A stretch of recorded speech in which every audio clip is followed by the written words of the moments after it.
What is happening, YouTube? It's Mr. Chillout here, bringing you an all new series called Where It All Began, where I'm going to be going back to the first game in a given series to see where it all started and how it paved the way to become the series that we all know and love today. In this episode, I'm going to be focusing on Capcom's genre-defining horror survival classic, Resident Evil. So without further ado, let's get into this.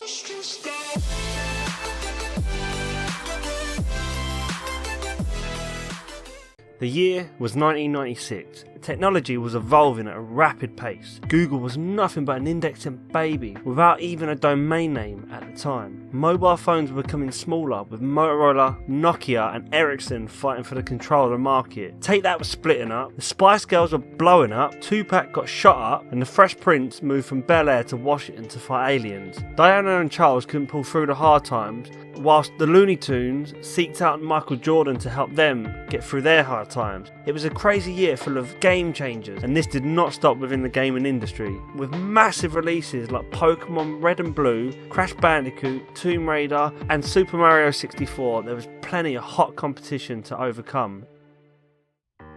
And then from the shadows, on the 22nd of March 1996 saw the release of Capcom's rendition of the zombie apocalypse on the PlayStation,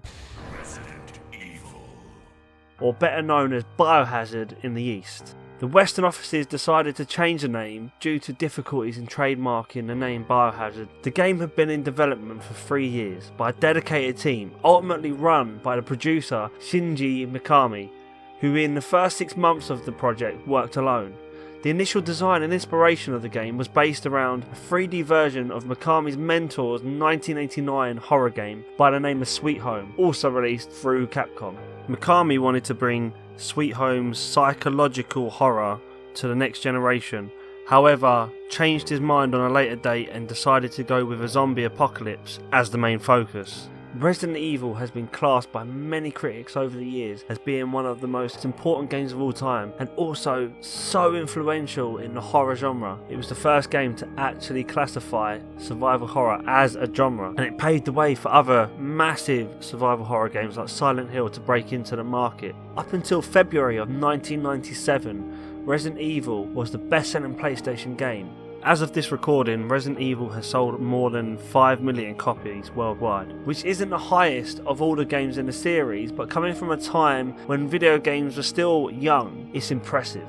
The game controls were one of the things that added to the effects of the terror and horror by not allowing the most fluid of movement, with the left and right arrows controlling your spin and up and down controlling your walking forward and backwards. It made it very hard to navigate the tight corridors, meaning a lot of frantic moments of fear when faced with several zombies. The shooting was also nowhere near as accurate as we are used to with first person shooters now, so being able to drop a zombie with a gun wasn't the easiest of feats, and it also took quite a lot of ammo to kill a zombie, so you had to pick your gunfights very carefully. It also made it really hard that when you was in combat mode you couldn't move, so you was just a static target. And this was really evident when you used your knife, because it was up close and personal with the zombies, but you couldn't move around, so when you stabbed them, chances are you got bit, and it made it so hard to actually utilise the knife well. Now, in a game where health was really important and 3 bites from a zombie could kill you, health wasn't exactly readily available all the time. You either had these cans that were one use or your herbs that you could mix up, but it wasn't something you found in every single room. So roaming around the mansion, you had to watch what attacked you and how much health you actually had, and that's why I hated the knife.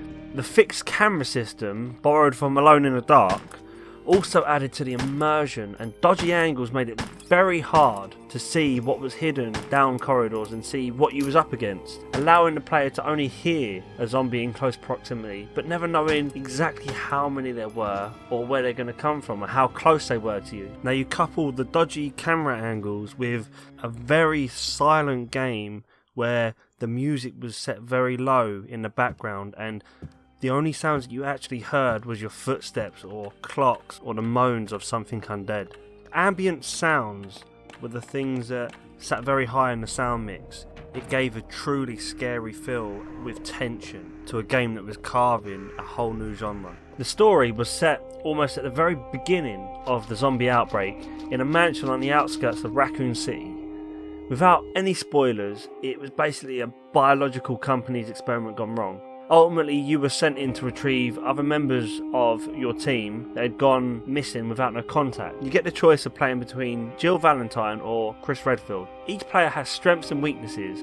Once you've made your choice, you then had to go through the horrors of the mansion's dead occupants, along with infected zombie dogs, crows, wasps, snakes, and a very nasty surprise at the end. And all of this you had to do while solving problems and collecting pieces of the puzzle, all with very little help and no waypoints to give you hints of where you needed to go or what you needed to pick up. And back then, a little thing called YouTube did not exist, so tips and walkthroughs were very hard to come by. You normally had to buy some sort of a magazine with a walkthrough in it, and they weren't the easiest to follow.